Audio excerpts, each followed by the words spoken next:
High above an endless stretch of jungle, a man suddenly regains consciousness while plummeting toward the ground at terrifying speed. His name is Royce, and with only seconds to spare, instinct kicks in. He yanks open his parachute just before smashing through the treetops. The violent landing sends him crashing hard into the jungle floor, knocking him unconscious all over again. A few moments later, Royce wakes up disoriented. He has no clue where he is, how he got there, or why he was dropped from the sky. Still, one thing immediately stands out. Whoever brought him here left him fully armed. His weapons, gear, and combat clothes are all intact. Before he can process anything, another body comes falling out of the sky nearby. The man lands safely and instantly pulls his guns on Royce. He introduces himself as Cuchillo, a dangerous enforcer tied to a Mexican cartel. Tension builds between them, but before either man makes a move, a third person drops directly between them. Unlike the others, this man's parachute never opened. He hits the ground with horrifying force and dies instantly. Suddenly, gunfire erupts from the jungle. Royce reacts immediately, diving away from the bullets and circling behind the attacker with professional precision. The shooter turns out to be Nikolai, a heavily armed Russian commando. Confused and aggressive, Nikolai explains that the last thing he remembers was fighting in a war zone before a bright light appeared and everything went black. Royce and Cuchillo realize the same thing happened to them too. One moment they were living their normal lives, and the next they woke up falling through the sky. Then they notice someone else nearby aiming directly at them. A woman named Isabel steps out from the trees with a sniper rifle ready. She identifies herself as a sniper from the Israeli Defense Forces. Isabel says she has operated in jungles all over the world, but this place doesn't resemble anything she's ever seen. She also mentions spotting several other people falling from the sky earlier. With no better option, the four decide to move together and search for answers. Hidden nearby, however, another figure silently watches them. A calm and disciplined Yakuza assassin named Hanzo follows at a distance. But when he steps into thick mud and notices something unusual beneath his feet, he quietly removes his shoes before continuing. As the group pushes deeper into the jungle, they come across two men violently fighting each other in a clearing. One is Stans, a brutal death row inmate. The other is Mombasa, a rebel fighter connected to a militant organization from Africa. The fight immediately stops once they see the armed strangers approaching. Realizing survival depends on numbers, they reluctantly join forces. During the conversation, Stans casually points out someone hanging from a tree nearby. Suspended high above them is Dr. Edwin, whose parachute became tangled in the branches. Royce shoots the branch loose, dropping Edwin straight into a lake below. Once rescued, Edwin reveals he's just as confused as everyone else. He claims to be a doctor with no combat experience and says he also remembers being blinded by a mysterious light before waking up in freefall. The growing group continues moving through the dense jungle, though Isabel constantly has to tolerate disgusting comments from Stans, whose behavior quickly makes everyone uncomfortable. Eventually, they discover Hanzo standing perfectly still in the mud. At first it seems he's trapped, but the truth is stranger. He stopped because he found a bizarre totem buried in the ground. Beneath it lie piles of bones and remains. Mombasa studies it carefully and suggests some kind of hunter may be collecting trophies. In his culture, the greatest warriors are judged by the trophies they claim from their enemies. Nikolai believes the entire situation could be some twisted military test, but Isabel points out that theory doesn't make sense since not everyone there is a soldier. Cuchillo thinks they're hostages waiting for ransom. Stans believes they're part of some sick experiment. Soon the conversation spirals into darker possibilities, including the terrifying idea that maybe they're already dead and trapped in hell. Royce cuts the discussion short. To him, the reason doesn't matter. Survival does. Their only priority should be finding a way out. The group follows Royce's lead as they continue deeper into the jungle. Along the way, Nikolai reaches toward a beautiful flower growing nearby, but Edwin quickly stops him. The doctor explains the plant is highly poisonous and can cause complete paralysis. Grateful for the warning, Nikolai promises Edwin that he'll protect him from now on. After traveling further, Isabel notices something strange and asks Royce to stop. She improvises a crude compass by floating a magnetized object in water, but instead of pointing north, it spins endlessly in circles. Royce responds by revealing something even more disturbing. The sun hasn't moved at all since they arrived. time seems frozen, or the planet itself behaves differently. Navigating this place may be impossible. Royce then shares another observation. Everyone in the group is dangerous in some way. Soldiers, killers, mercenaries, criminals. Even Edwin, despite being a doctor, serves a useful purpose. Royce believes they weren't brought here randomly. Someone selected them carefully. Isabel guesses Royce once served in the military before becoming a mercenary, but Royce refuses to talk about his past. The group keeps walking until they stumble upon a strange metal cage covered by a tarp. Carefully, they pull the sheet away and discover the cage is empty. Bloodstains coat the inside, suggesting whatever was trapped there escaped or was released. Then they look upward. Dozens of similar cages hang tangled among the trees above them. Whatever was inside those cages is now somewhere in the jungle with them. The tension grows heavier as they continue forward. Suddenly, Mombasa accidentally steps onto a hidden trigger concealed beneath the jungle floor. Instant chaos erupts, massive traps activate all around them. A giant tree trunk swings through the jungle like a wrecking ball. Sharpened wooden stakes come crashing down from above. Enormous metal jaws snap shut from hidden bear traps buried in the ground. The group barely survives by reacting at the last possible second.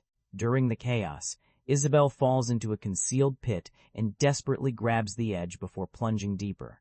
Royce rushes over and catches her just in time, pulling her back to safety moments before she loses her grip. Once she recovers, Isabel uses her rifle scope to search for whoever set the traps. Instead, she spots a corpse nearby. The man has already been dead for weeks. Edwin examines the body and estimates it decomposed around 2 weeks earlier. Nikolai searches the dead man's pockets and discovers identification proving he belonged to the U.S. Special Forces. Royce immediately understands the horrifying implication. The traps weren't designed for humans like them. They were built to stop something far larger and more dangerous. As they continue moving, Mombasa briefly notices movement hidden among the trees. He brushes it off, assuming his mind is playing tricks on him. But he's right. Unseen figures are tracking the group from above using infrared vision, silently observing every move while mimicking fragments of their conversations. Eventually, the survivors finally reach the edge of the jungle. Relieved, they look upward expecting to see the familiar sky above Earth. Instead, they freeze in absolute shock. Hanging across the heavens are enormous alien planets and strange stars, unlike anything they've ever seen before. At that moment, the terrible truth becomes impossible to deny. They are no longer on Earth. Royce comes to a simple conclusion. After seeing the alien sky, somewhere on this planet, there has to be someone controlling all of this. And if they can find whoever brought them there, maybe they can force them to send them home. With no other plan available, the group heads back into the jungle. As they move through the dense trees, a strange flying object suddenly zips over their heads at high speed. The tiny drone startles everyone, especially Stans, who immediately panics and starts complaining that he's unarmed. Frustrated, he threatens Mombasa and demands one of his weapons, nearly starting another fight. Before things can escalate, an eerie growling echoes through the jungle. Everyone freezes. A horrifying creature suddenly bursts out of the foliage and charges directly toward them. Without hesitation, the group unloads their weapons. The beast drops quickly under the gunfire, but relief lasts only seconds because several more creatures emerge from the trees behind it. The jungle erupts into chaos. Since neither Edwin nor Stans has a firearm, both men immediately sprint away in terror. One of the creatures lunges at Edwin after he stumbles to the ground, but Isabel calmly lines up a perfect sniper shot and kills the monster before it reaches him. Nearby, Nikolai and Hanzo fight side by side, blasting another beast apart with automatic fire. Royce, meanwhile, takes down one of the attackers using only a knife, driving the blade into the creature with brutal efficiency. Stans gets tackled by another monster and desperately struggles to keep its jaws away from his throat while swinging wildly with a knife. Just before he's overwhelmed, Mombasa rushes in and empties several rounds into the creature, saving him. Edwin scrambles up a tree to escape while Isabel suddenly finds herself cornered alone by one of the beasts. Realizing she may not survive, she raises her weapon toward herself, rather than let the creature tear her apart. Then suddenly, a sharp whistle echoes from somewhere deep in the jungle. Instantly, every beast stops attacking. One by one, the creatures retreat back into the trees and disappear into the darkness. After regrouping, the survivors finally understand the horrifying reality of their situation. their prey. Those monsters weren't random animals, they were hunting dogs. Someone had unleashed them to test, track, and exhaust the group before calling them back with the whistle. This entire planet is nothing more than a massive game preserve, and everything dropped there in cages exists for one purpose only, to be hunted. Then Mombasa notices something else. Cuchillo is gone. Moments later, they hear his voice somewhere deeper in the jungle, desperately calling for help. The group follows the cries and eventually discovers him kneeling among the trees, badly wounded and barely able to move. Isabel instinctively steps forward to help him, but Royce immediately stops her. He says it's a trap. To prove it, Royce tosses a rock toward Cuchillo instead of approaching him directly. Nothing happens at first, but Royce refuses to move closer. Stans coldly points out that even if Cuchillo is alive, there's no saving him now. One by one, the others reluctantly agree, despite Isabel's anger. As the group starts walking away, Isabel can't bring herself to leave him suffering. She turns around and shoots Cuchillo from a distance, ending what she believes are his final moments. But then she hears his voice again, still calling for help. Horrified, Isabel backs away as the truth becomes clear. Cuchillo had already been dead the entire time. The cries were only a recorded imitation being played through the trees by whatever hunter was stalking them from the shadows. Nearby, hidden and invisible, the creature silently watches the survivors react. The group continues moving through the jungle while Royce studies everything they've learned so far. Based on the attacks, he figures out how the hunters think. These creatures enjoy the chase. They want their prey running scared. So instead of hiding, Royce decides they should track the hunting dogs back to their masters and strike first. Following the beasts' trails eventually leads them to a disturbing camp hidden deep within the jungle. The sight waiting for them is nightmarish. Corpses from countless species are mounted on stakes like trophies. Bones and mutilated remains litter the ground in every direction. Some bodies are human, but many clearly aren't. The horrifying display confirms that humans are only one of many species brought to this planet to be hunted for sport. Then, near the back of the camp, the group spots something enormous chained to a post. A predator. The massive alien creature appears wounded and restrained, but while the others stare in shock, Royce notices Isabel reacting strangely, almost like recognition. Nikolai cautiously steps closer and pokes the creature with his gun. Suddenly, the predator roars violently. It's alive. Isabel immediately insists they need to leave before the hunters return, but Edwin suddenly notices Royce has disappeared. Without warning, long spears blast out from hidden traps and impale Mombasa instantly, killing him on the spot. At the same moment, Royce bursts out from cover firing wildly into the jungle. The others join in, spraying bullets everywhere. Their gunfire briefly reveals the outline of something invisible moving through the trees. One of the hunters is there using cloaking technology. The predator retaliates immediately. Red targeting lasers sweep across the jungle before explosive plasma shots tear through the trees around them. Flames erupt everywhere as the group runs for their lives. Trying to escape, the survivors tumble down a steep hill before crashing over a cliff into a river below. Bruised and disoriented, they fight the current and eventually manage to swim to safety. But unknown to them, the flying drone from earlier tracks their location and returns to the camp. There, the terrifying truth is revealed. There isn't just one predator hunting them, there are three. Later, the exhausted group shelters inside a cave. Isabel, furious at Royce, punches him for deliberately exposing them earlier. She accuses him of using the group as bait. Royce doesn't deny it. In his mind, it was necessary. Now they finally know what they're dealing with, how the hunters attack, and what technology they possess. Then Royce confronts Isabel directly about her reaction to the captured predator. He knows she recognized it. After a moment of hesitation, Isabel admits she once heard classified stories about soldiers encountering creatures like these in Guatemala back in 1987. Royce immediately starts forming a plan. Instead of running, they'll create a defensive position and funnel the predators into a narrow kill zone where the creatures can't use their advantages as effectively. The group agrees and begins setting traps throughout the jungle. As everyone takes position, Isabel spots movement through her sniper scope among the trees. Oddly, though, the enemy refuses to attack. Royce realizes the predators may have already figured out the ambush, so they improvise. Using Edwin as bait, they send him running noisily through the jungle while the others wait hidden nearby. Eventually, something begins chasing him through the trees. Isabel fires a precise sniper shot and drops the target instantly.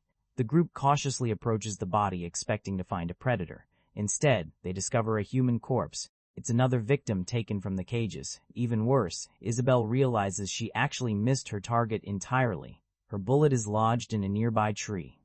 Then, a voice suddenly speaks from behind them. The survivors spin around as a hidden figure slowly appears, shimmering into view through cloaking technology. The stranger removes his mask. To everyone's surprise, he isn't a predator at all. He's human. The man introduces himself as Noland and immediately warns them to keep their voices down before the real hunters hear them.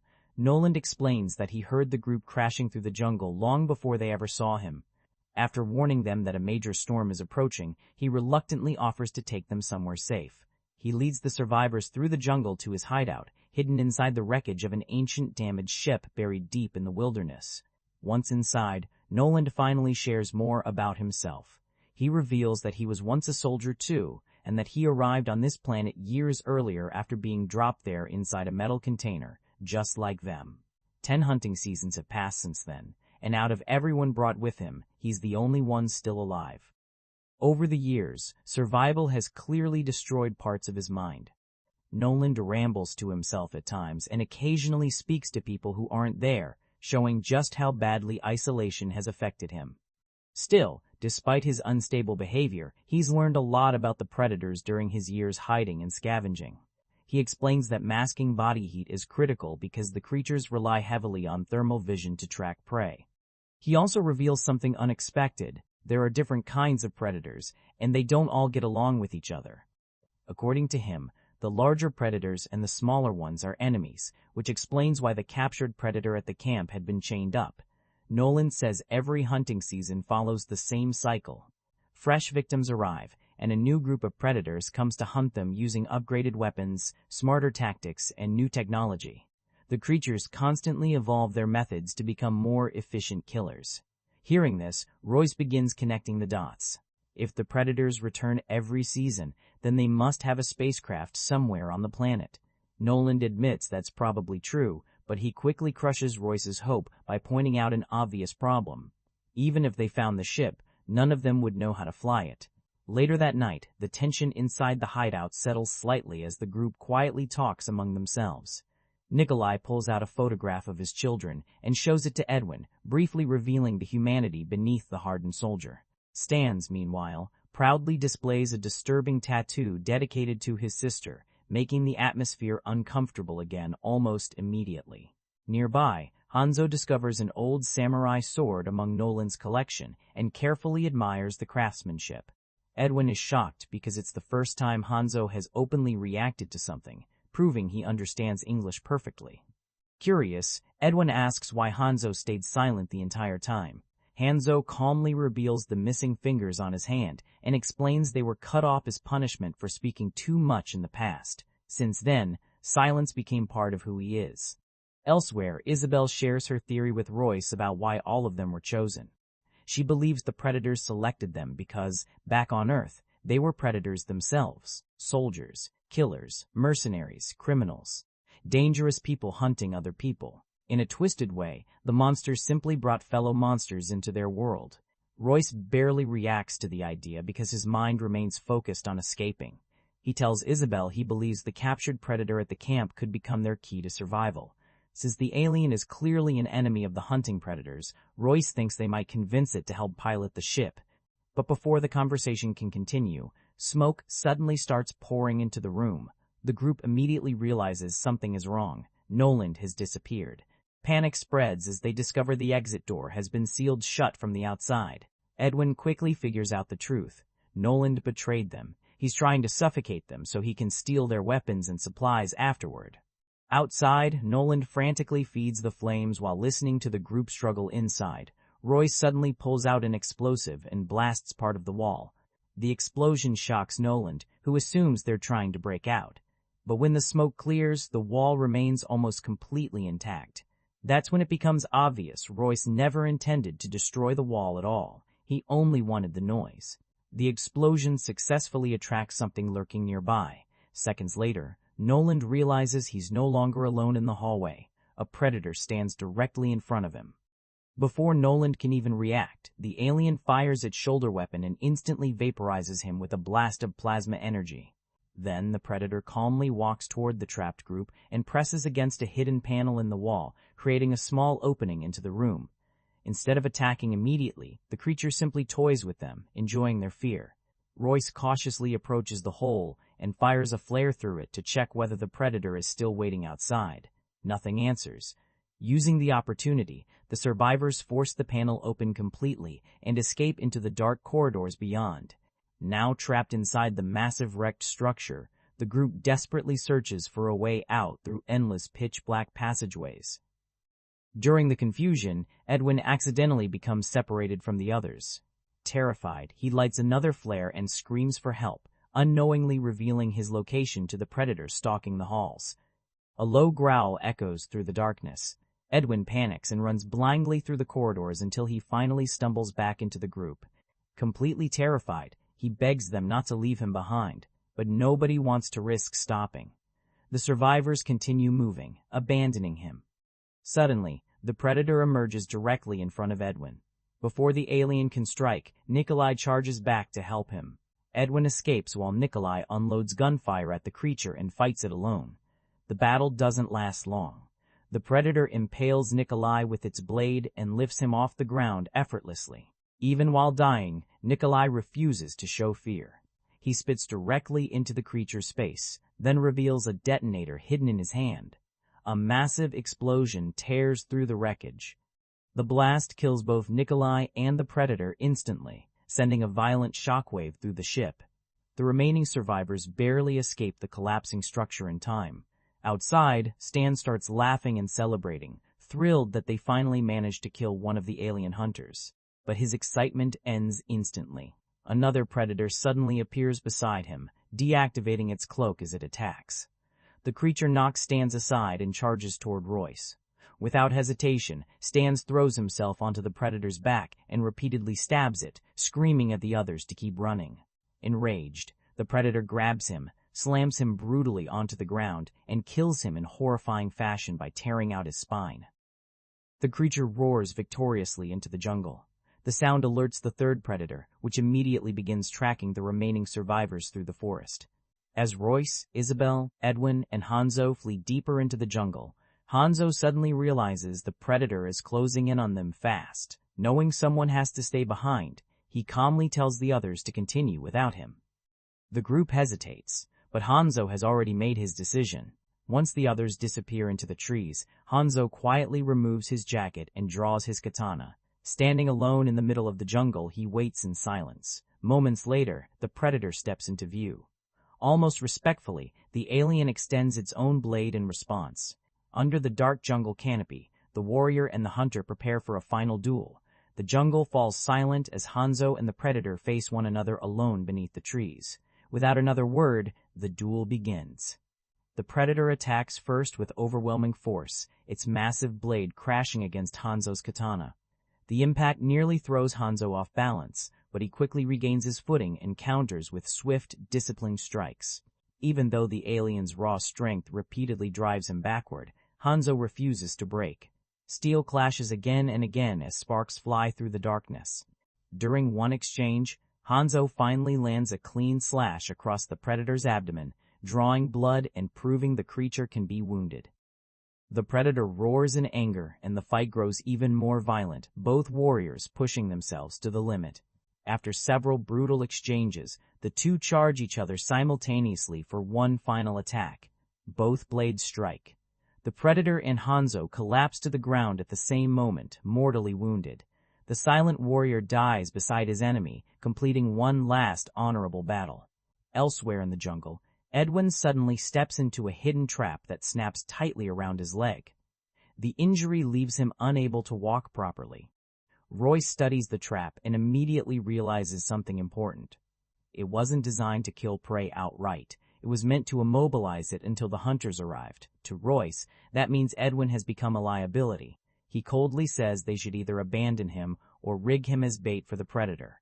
Desperate to survive, Edwin quickly pulls out Nikolai's family photograph and pretends the children are his own, hoping to gain sympathy. Unlike Royce, Isabel refuses to leave him behind or sacrifice him. Royce, frustrated, decides to continue alone. Soon after, he reaches the predator camp once again and cautiously approaches the captured alien still chained to the post. Royce offers the creature a deal, freedom in exchange for helping him leave the planet. The predator studies him carefully. When Royce realizes the creature understands what he's saying, he cuts the chains restraining it. The moment it's free, the massive alien immediately grabs Royce by the throat and lifts him effortlessly into the air. For a tense moment, it seems like Royce made a terrible mistake. But after closely examining him, the predator releases its grip. The alien retrieves its mask, places it back onto its face, and reactivates its advanced equipment. Using controls mounted on its arm device, the predator projects a map of space and eventually selects Earth, silently confirming the agreement. Then, it signals for its spacecraft to arrive. Meanwhile, Isabel continues helping Edwin through the jungle, struggling to support his injured body. But suddenly both of them trigger another trap. A net launches upward and captures them instantly. The third predator has been waiting nearby the entire time. The creature drags them helplessly through the jungle and throws them into a deep pit back at the camp. Moments later, it notices the captured predator has escaped its chains. The two alien hunters immediately attack each other. As the predators begin their brutal fight, Royce uses the distraction to sprint toward the arriving spaceship.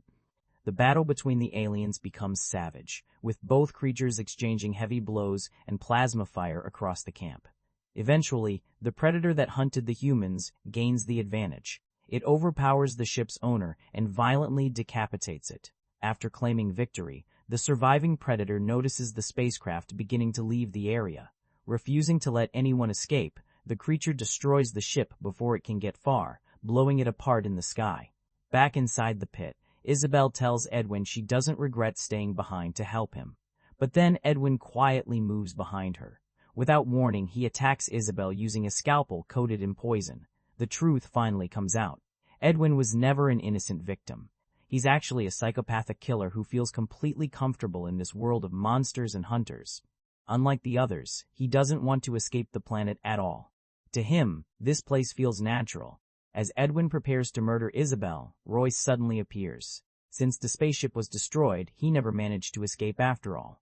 Royce helps pull both of them out of the pit, while Isabel desperately tries to warn him about Edwin. Unfortunately, the poison spreading through her body leaves her partially paralyzed and unable to speak clearly. Once they move away from the camp, Royce kneels beside Isabel to check her condition. That's when Edwin makes his move. He lunges at Royce from behind, but Royce reacts instantly. He grabs Edwin by the throat and turns the doctor's own poisoned weapon against him, infecting him with the same toxin. Royce then rigs Edwin with explosives and leaves him behind as bait for the predator.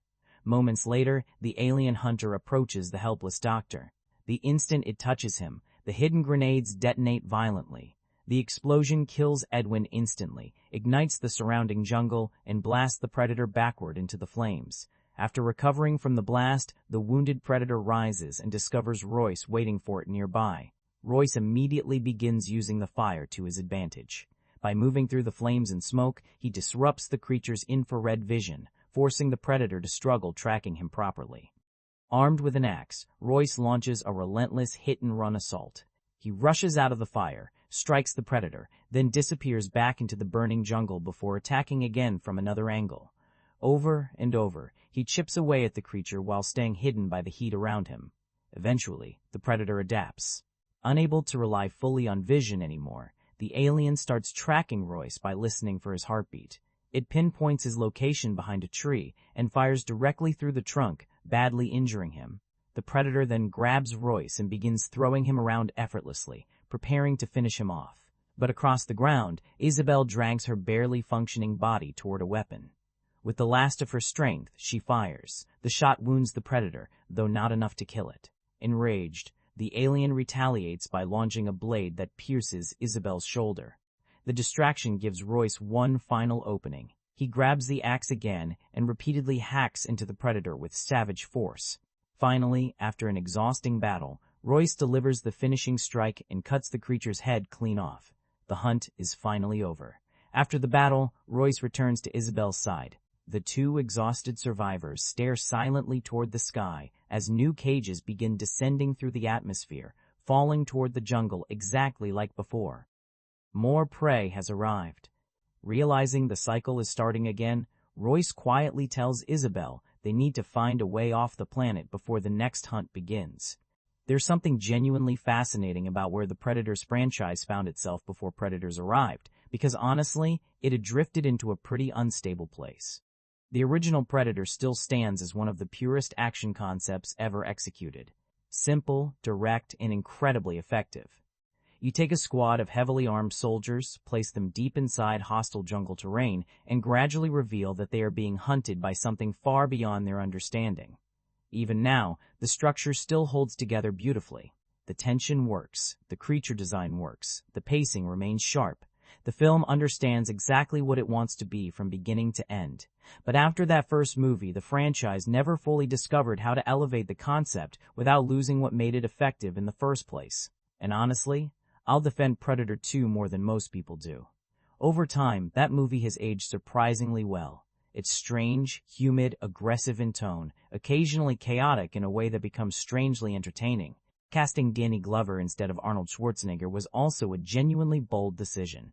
But even there, you could already sense the series beginning to wrestle with the same question that eventually challenges almost every monster franchise. Where do you go once the original mystery is gone? Then came the Alien vs. Predator era, and for many fans, that's when the franchise truly began losing its identity. Because once the focus shifted toward crossovers, branding, and recognizable intellectual property combinations rather than suspense and survival, the Predator stopped feeling genuinely intimidating. The character began to feel less like a terrifying presence hidden within the environment, and more like a recognizable franchise asset being repositioned between universes. And the strange thing is, the crossover concept sounded incredible in theory. On paper, Alien vs. Zero, Predator should have been monumental, two iconic cinematic creatures finally colliding, but the execution felt oddly disposable. The atmosphere faded away, the fear faded away, everything became louder, broader, and more generic, especially Aliens vs. Predator. Requiem, which honestly felt like the franchise reaching its lowest point for a lot of audiences. So by the time Predators was announced, the reaction wasn't pure excitement, it was cautious optimism. And there's a meaningful difference between those two things. People wanted the franchise to matter again. They wanted the Predator to feel dangerous again. That's why Robert Rodriguez being attached immediately generated attention, because even when his films become uneven, they almost always carry personality. They carry energy. They leave an impression. The marketing leaned heavily into that idea as well. Not, here's another sequel, but more like, this is the real return.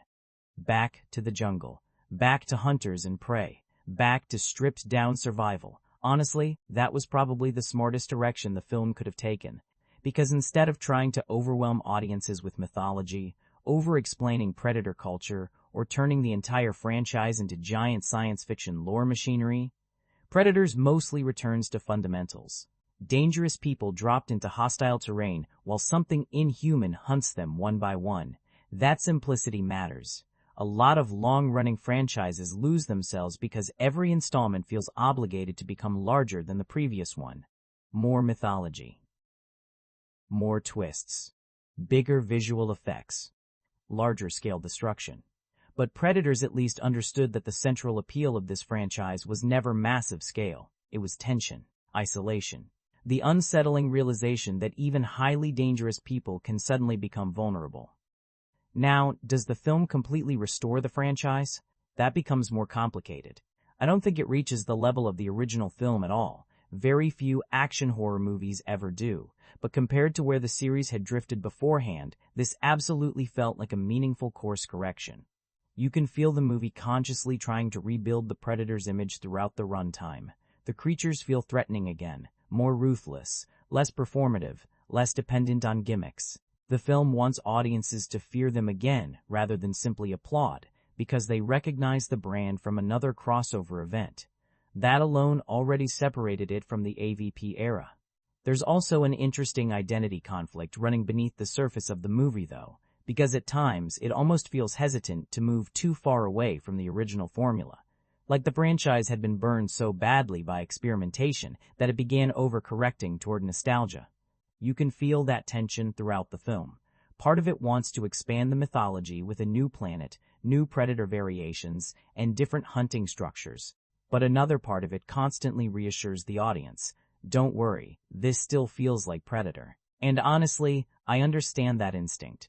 When a franchise spends years losing direction, audiences don't always want radical reinvention immediately. Sometimes they simply want competence restored. They want the series to remember why people cared about it in the first place. That's really what Predators feels like to me. Not a groundbreaking reinvention, but a franchise attempting to recover its identity after drifting too far into crossover spectacle. And strangely enough, there's something admirable about that. One of the biggest reasons audiences even gave Predators a chance back in 2010 was the involvement of Robert Rodriguez. His name carried enormous goodwill among genre audiences at the time, because even when Rodriguez creates messy films, and he absolutely does sometimes, they're usually memorable messes. They have personality, they have momentum, there's always this affection for exploitation cinema running through his work. And after the AVP films, that's exactly what the franchise needed. Personality, not corporate crossover machinery, not sanitized monster spectacle. Audiences wanted sweat, tension, jungle paranoia, heavily armed anti-heroes carrying oversized weapons. Essentially, they wanted filmmakers who understood why the original movie became iconic in the first place. So when Rodriguez became attached, there was an immediate sense of cautious hope. Like, maybe this franchise finally had somebody involved who genuinely understood its appeal. Technically, though, Rodriguez didn't direct the film. Nimrod Antal did, and you can absolutely feel that while watching it. Antal is a capable director, but he doesn't possess the same visually aggressive, grindhouse-style energy Rodriguez often brings to his projects.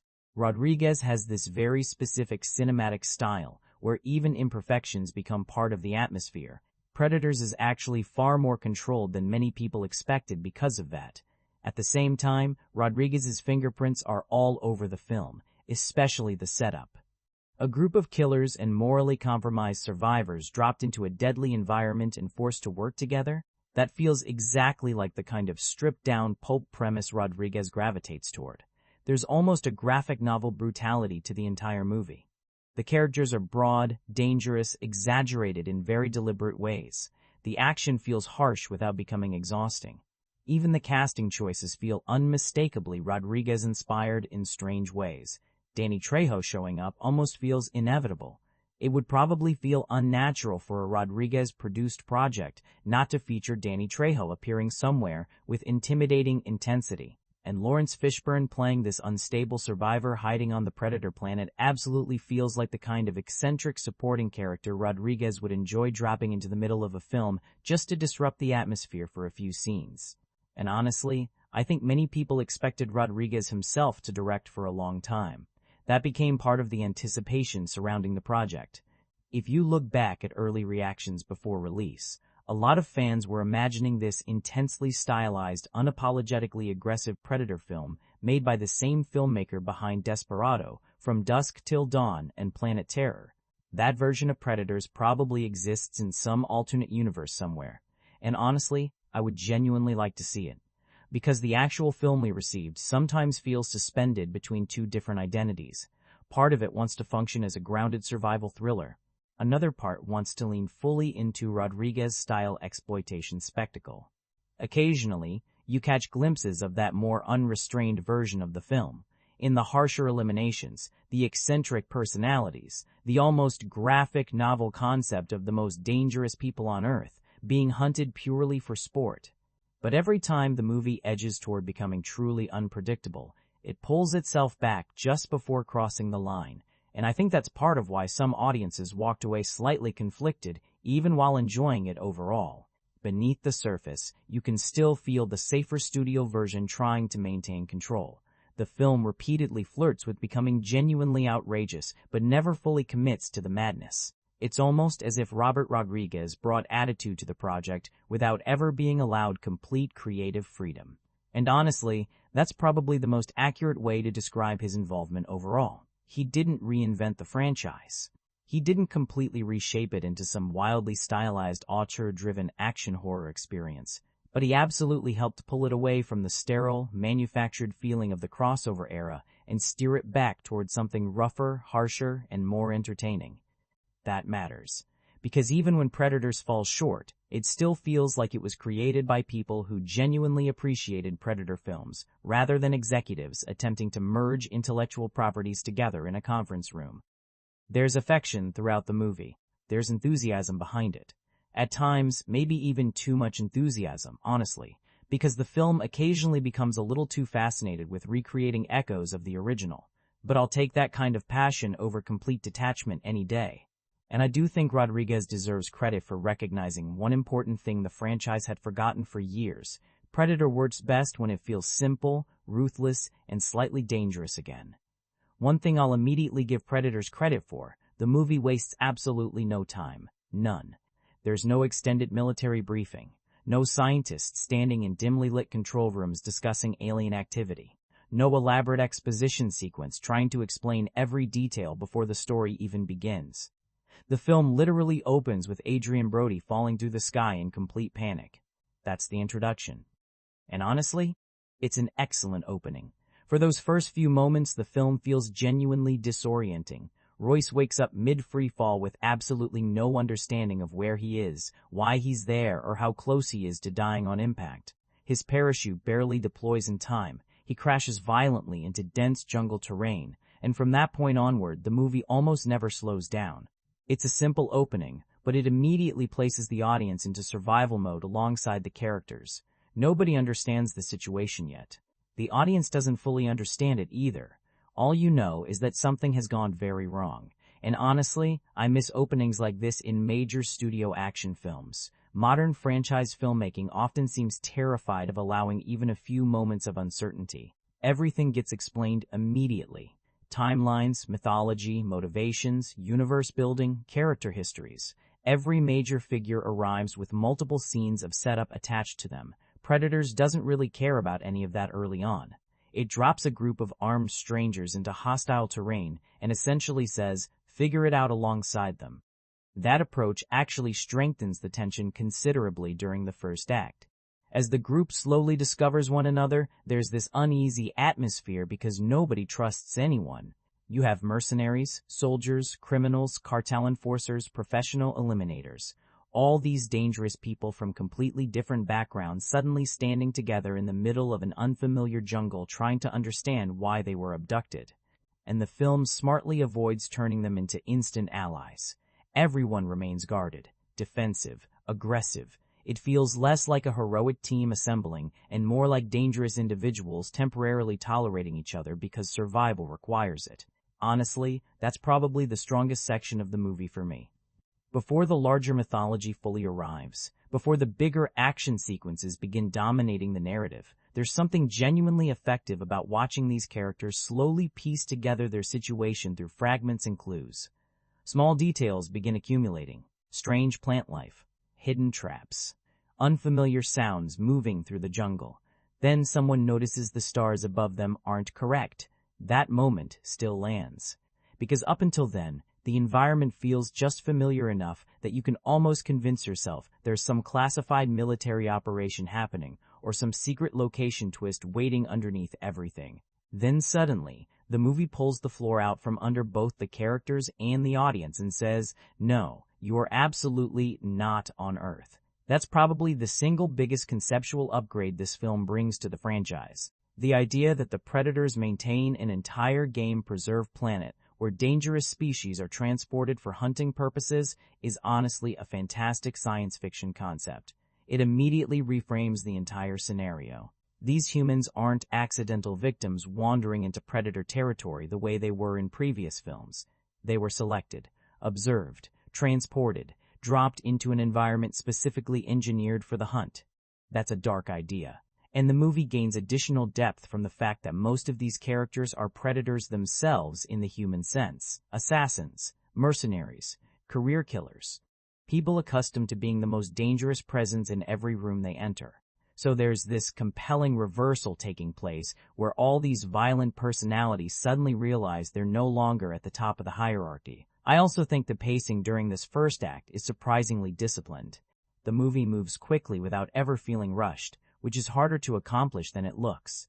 Characters are introduced rapidly, but most of them still leave an immediate impression because the film gives each person a distinct energy almost instantly. Now granted, many of them don't evolve dramatically beyond those initial traits later on, but early in the film the setup works very well. There's also this constant underlying tension because the movie understands that the jungle itself should feel threatening before the predators even properly reveal themselves. You're waiting for an attack at all times. The environment already feels unnatural. The sound design contributes enormously to that atmosphere too. Distant noises, movement through trees, unfamiliar animal calls. The film keeps suggesting that the characters are being watched long before it openly confirms it. What's interesting, though, is that the audience still remains slightly ahead of the characters throughout the opening. We already know this is a Predator film. We know what eventually arrives. So instead of suspense coming from what is the creature, the tension comes more from how catastrophic is this situation about to become. And honestly, the opening handles that anticipation remarkably well. You can feel the film consciously trying to recreate that old-school jungle paranoia from the original Predator. Not perfectly, I don't think it ever fully reaches the same level of suspense, but the atmosphere is strong enough early on that you buy into the survival premise very quickly. Also, I have to admit, the concept of dropping people into an alien jungle with almost no explanation is simply fun. It's one of those direct, high-concept movie premises that immediately captures attention because it refuses to overcomplicate itself. There's no massive mythology lecture. No extended exposition sequence explaining predator culture. The movie essentially says, these people are being hunted on another planet, survive if you can. And honestly, that stripped-down simplicity is probably why the opening works as effectively as it does. The single best idea in Predators, and honestly, I don't even think it's close, is the hunting preserve concept. Because the moment the movie reveals that this jungle isn't simply some random alien world, but essentially a giant game reserve designed specifically for predators to hunt dangerous species for sport, the entire premise suddenly locks into place. That's such a strong Predator concept. It expands the mythology without suffocating it with explanation, and that distinction is incredibly important. This franchise works best when the Predators still retain mystery. The moment you start turning them into fully detailed science fiction politicians with extensive social structures, bloodlines, and over-explained lore systems, some of the fascination immediately begins to disappear. But Predators finds a surprisingly effective middle ground where it expands the universe just enough to make the world feel larger without suffocating the story beneath excessive mythology. The hunting planet concept makes immediate sense. Of course, these creatures would maintain something like this. These are beings defined by tracking, domination, ritualized combat, and trophy collection. The idea that they would dedicate entire worlds to hunting actually feels more natural to their culture than a lot of the more elaborate mythology later films attempt to introduce. And honestly, once you sit with the idea for more than a few seconds, it changes the tone of the movie in a genuinely unsettling way. These humans were not discovered by accident. They were selected, observed, transported across space, and placed into an environment specifically engineered to break them down psychologically and physically. That's disturbing in a way the film almost underplays. The predators are essentially curating prey, and not ordinary prey either. Dangerous prey, soldiers, mercenaries, assassins, cartel enforcers, people who are already predators in their own human way. The movie plays with this idea throughout, and honestly, I almost wish it pushed the concept even further because it's probably the richest thematic angle anywhere in the film. These are people who spend their lives being feared by others. Now they've become animals inside someone else's hunting ground. That reversal works extremely well. I also like that the planet itself feels threatening long before the predators fully emerge. Hidden traps scattered throughout the jungle, strange sounds echoing through the distance, environmental details that slowly suggest this place was designed specifically for survival games. Even during quieter moments, there's this constant sensation that the characters are moving through territory they were never meant to understand, at least early on. Because this is also where one of the film's more frustrating limitations starts becoming noticeable. For a movie set on an alien hunting world, it doesn't always feel alien enough. That's the strange part. Conceptually, the setting is fantastic.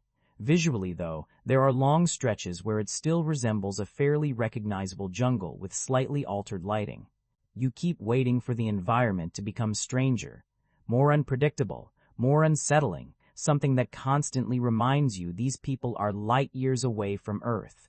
Unfamiliar wildlife, distorted terrain, environmental behavior that feels fundamentally unnatural. The film hints at those possibilities occasionally, but it never fully commits to them. Instead, there are moments where it honestly feels like the Predators simply rented another section of Central America for the weekend. And to be fair, I understand why the filmmakers leaned in that direction. Part of the Predator identity is inseparable from jungle warfare imagery at this point. Dense vegetation, oppressive heat, limited visibility, movement hidden behind foliage, that atmosphere is deeply woven into the DNA of the franchise.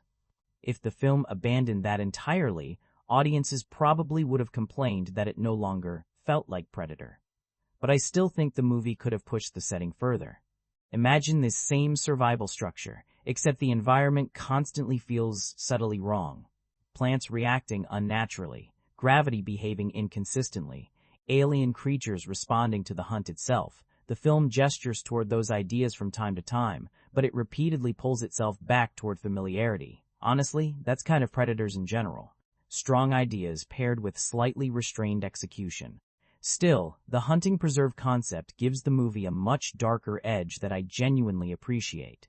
Because it means the Predators are no longer simply defending territory. This isn't accidental contact like in the original Predator. This is recreational, organized, deliberate. Somehow that makes them feel even crueler.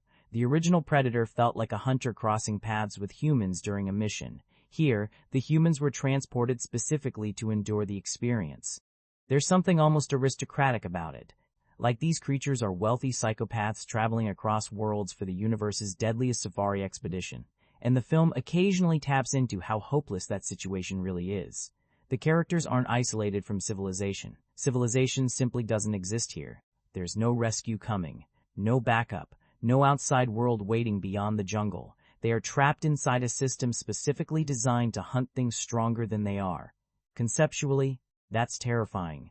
Even if the movie sometimes prioritizes action over fully exploring the horror dimension of the premise, the underlying idea remains extremely effective. I also think the setting helps Predators distinguish itself from the earlier entries more than it usually gets credit for. Structurally, yes, it follows many familiar beats, but moving the story directly onto Predator territory, or at least one of their worlds, immediately shifts the balance of power. This is no longer humanity accidentally wandering into a predator hunt. This is humanity being placed directly inside a predator ecosystem. That's an important distinction.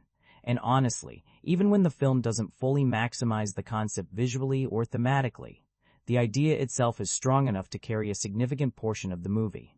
You can feel the franchise cautiously attempting to expand without destroying the simplicity that made the original work in the first place. Sometimes it succeeds, sometimes it becomes overly cautious, but the hunting preserve concept itself absolutely deserved to survive beyond this film. One thing Predators does that I genuinely think deserves more appreciation is the way it frames the human characters as predators too. Not literally, obviously, but psychologically, professionally, morally. These are not innocent civilians accidentally pulled into danger. The film very deliberately selects killers, mercenaries, soldiers, cartel enforcers, criminals, people who are already dangerous before the aliens even arrive, and honestly, that's probably the most compelling thematic layer anywhere in the movie. The original Predator touched on this almost accidentally. Arnold Schwarzenegger and his team were hyper-masculine military machines suddenly confronted with something vastly superior. But Predators takes that concept and pushes it intentionally. These characters are not simply armed individuals. Violence is central to their identities. It's how they navigate the world. Royce realizes this fairly quickly. These people were not abducted randomly. They were selected, curated almost. The Predators looked at Earth and intentionally chose the most dangerous humans they could find for sport. That's such a ruthless concept when you really stop to think about it. The movie is essentially saying these people spent their lives being feared by others, and now they've entered an environment where they are prey. That reversal is what gives the setup so much of its tension, and I really like how uncomfortable the group dynamic feels early on. Nobody trusts anyone because, honestly, why would they? These are not conventional action movie teammates. They're unstable, morally compromised people with entirely different backgrounds and codes forced into the same survival scenario. You have mercenaries standing beside serial killers, soldiers beside organized criminals. Everyone is armed. Everyone is suspicious. Everyone looks capable of turning on somebody else the moment tension escalates too far. There's this constant low-level aggression hanging over almost every interaction. That works extremely well for me because the film refuses to transform them into instant heroes. A lot of modern action films rush toward turning every character into a lovable makeshift family within 20 minutes. Predators keeps the relationships harsher than that. Temporary alliances. Mutual necessity. Nothing more. Even Alice Braga's Isabel, probably the closest thing the movie has to an actual moral center, still feels hardened by combat experience and prolonged exposure to violence. Nobody in this group feels soft enough to trust completely, and that's important. Because it creates this layered survival scenario where the humans are being hunted externally by predators while simultaneously evaluating each other as potential threats the entire time. Who's genuinely dangerous? Who's unstable? Who's concealing something? Who's going to lose control first? Predators gets a surprising amount of tension out of that uncertainty during its early stretch. And honestly, I kinda love how exaggerated some of these character archetypes are. The Russian heavy weapons specialist, the Yakuza assassin, the death row inmate, the cartel enforcer. It almost feels like the Predators intentionally assembled the most aggressively cinematic lineup imaginable. Like they specifically selected people who would deliver the most entertaining resistance possible. And honestly, within Predator logic, that makes perfect sense. Of course, these creatures wouldn't be interested in weak prey. Hunting terrified civilians probably offers them very little satisfaction. They want challenge, they want resistance, they want dangerous opponents capable of fighting back. That's why the title actually works on multiple levels. The Predators are hunting predators. And for a while, the movie leans into that reversal very effectively. All of these intimidating personalities slowly begin realizing that the tactics and reputations that define them on Earth have absolutely no value here. Some attempt to project dominance. Some remain cold and tactical. Some become increasingly unstable the longer they remain trapped. But underneath all of it is this growing understanding that none of their reputations matter on this planet. The jungle equalizes everyone. Now, I do think the movie could have explored this concept with far greater emotional depth. That's probably one of the script's biggest missed opportunities.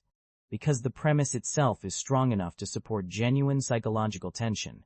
Imagine spending more time exploring what happens when people who define themselves through violence suddenly become powerless prey. There are glimpses of that idea throughout the film, especially with Royce.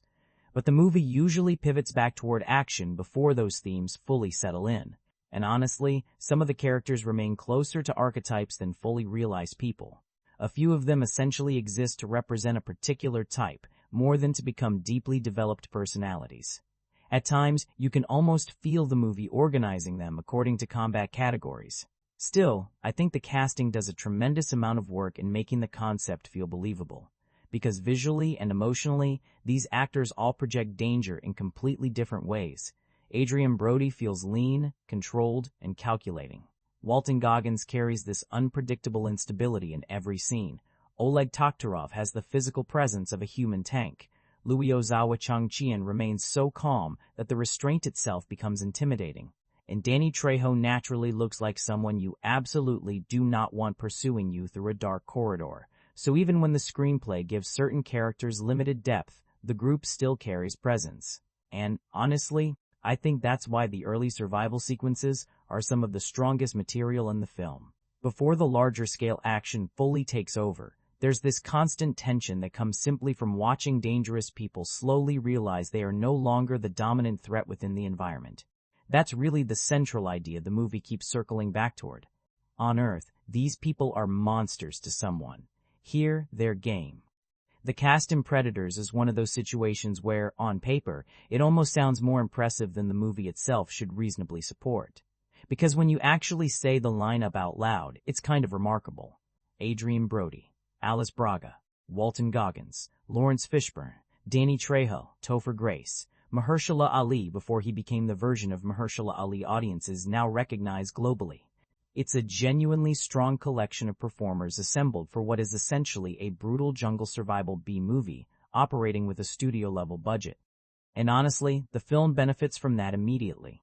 Even when the screenplay only provides certain characters with a few defining characteristics, the actors themselves carry enough personality that you instantly understand the role each person occupies within the group dynamic.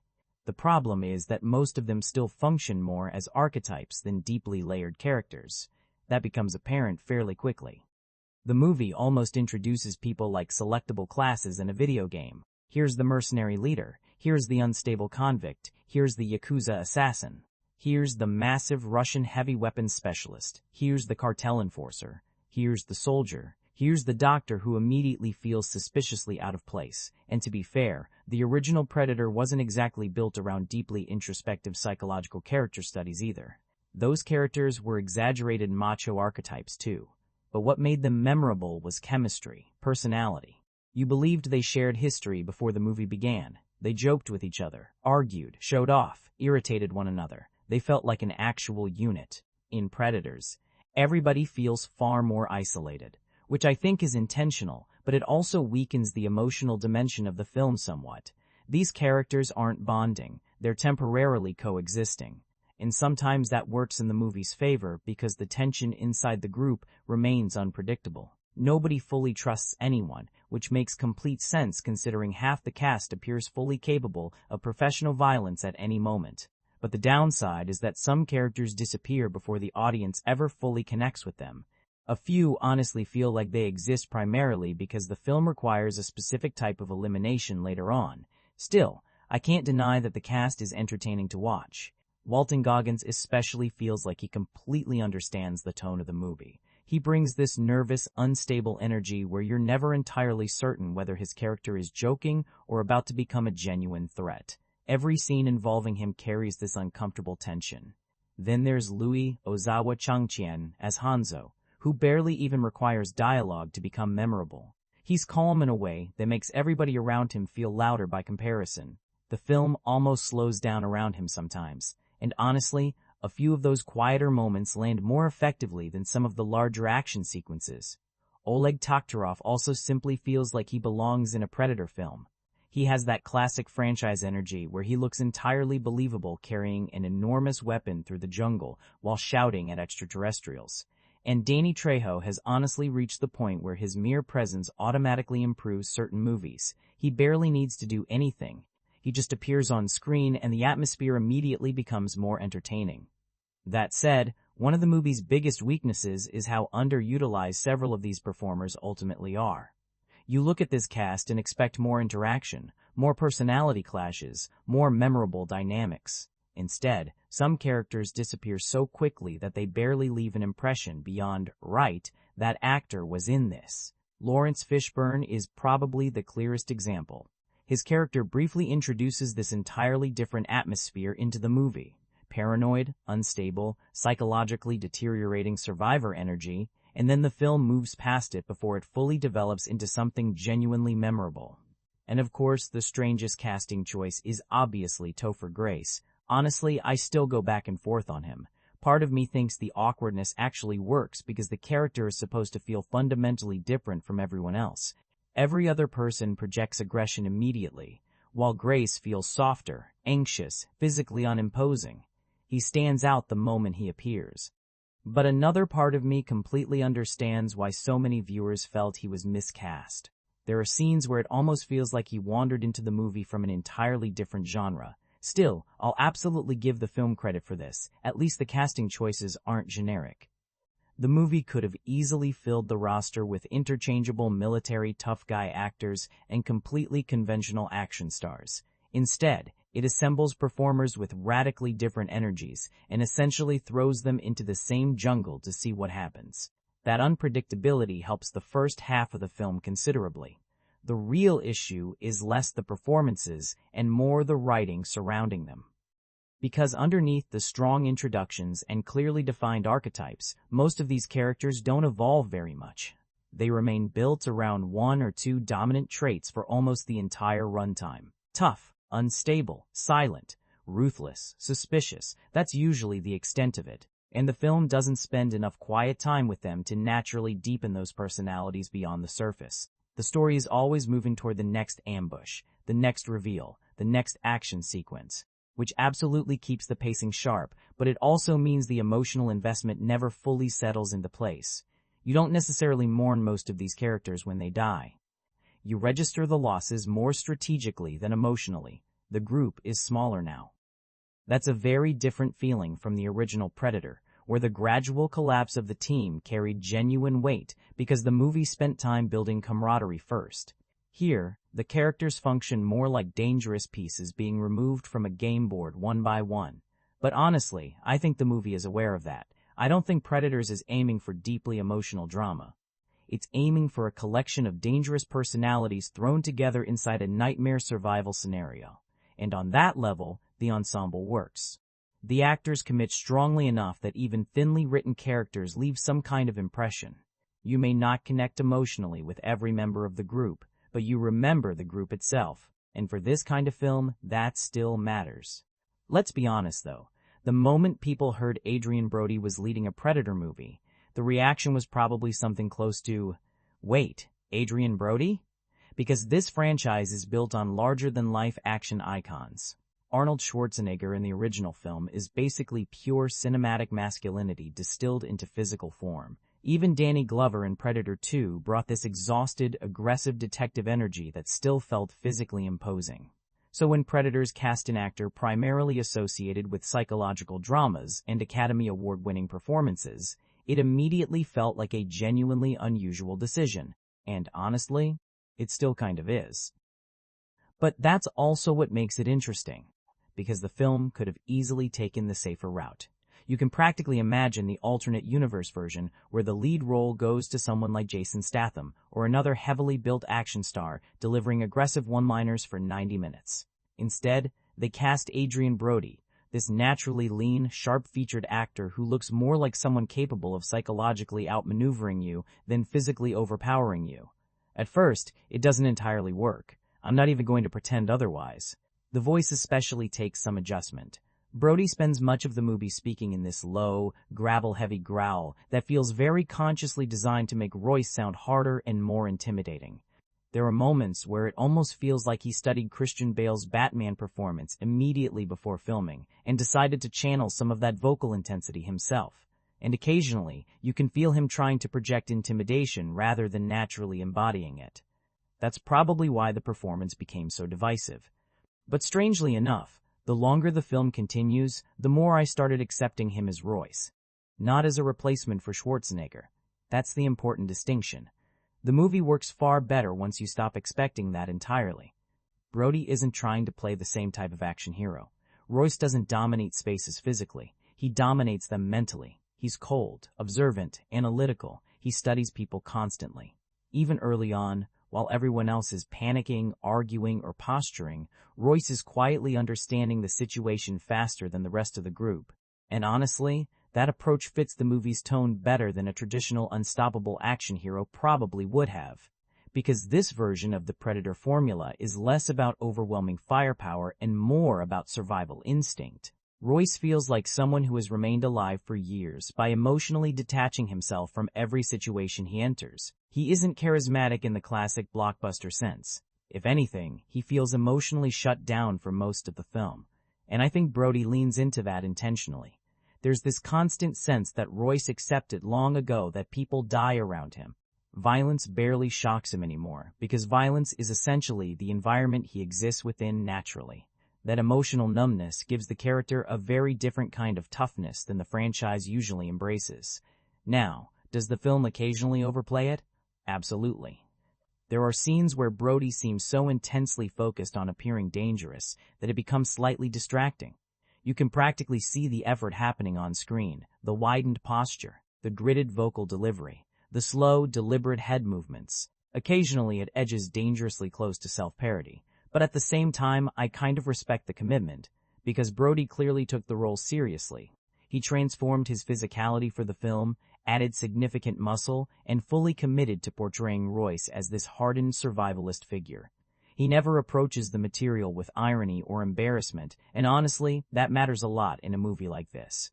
Some actors appear uncomfortable inside franchise filmmaking, like they're trying to distance themselves from the material while performing it. Brody never does that. He commits completely. And honestly, I think his presence helps prevent Predators from becoming a lazy imitation of the original. If they had simply cast another enormous, wisecracking military icon, the comparisons to Schwarzenegger would have become unbearable almost immediately. Brody changes the energy of the film the moment he appears. Royce feels less like an invincible warrior and more like a damaged predator himself, someone who understands violence so thoroughly that psychologically he almost blends into the hunt. That's interesting. It also connects nicely to the movie's broader theme of predators hunting predators. Royce is never presented as some noble, heroic figure. He's dangerous, ruthless, emotionally cold. Even after becoming the group's leader, he still feels slightly detached from everyone around him, and I think that's exactly why some audiences connected strongly with the performance, while others rejected it completely. It depends entirely on what you want from a Predator protagonist. If you want oversized charisma and iconic action movie bravado, Brody probably disappoints you. He doesn't possess that overwhelming movie star aura Schwarzenegger brought to the original film. Realistically, almost nobody does. But if you view Royce as more of a survival-focused anti-hero, someone emotionally stripped down by years of violence, then the performance starts making much more sense. The funny thing is, the movie itself occasionally seems uncertain about him too. Certain scenes lean beautifully into Royce's intelligence and emotional restraint. Other scenes suddenly try transforming him into a more traditional action icon with dramatic dialogue and stylized toughness, and those are usually the moments where the performance feels least natural. Still, by the end of the movie, I honestly think Brody earns the role far more successfully than most people expected he would. Not because he becomes the next Schwarzenegger, he doesn't. Nobody was realistically going to accomplish that anyway. But because he approaches the role differently enough that Royce ultimately becomes his own type of Predator protagonist instead of merely functioning as a copy of Dutch. And honestly, that was probably the smarter decision.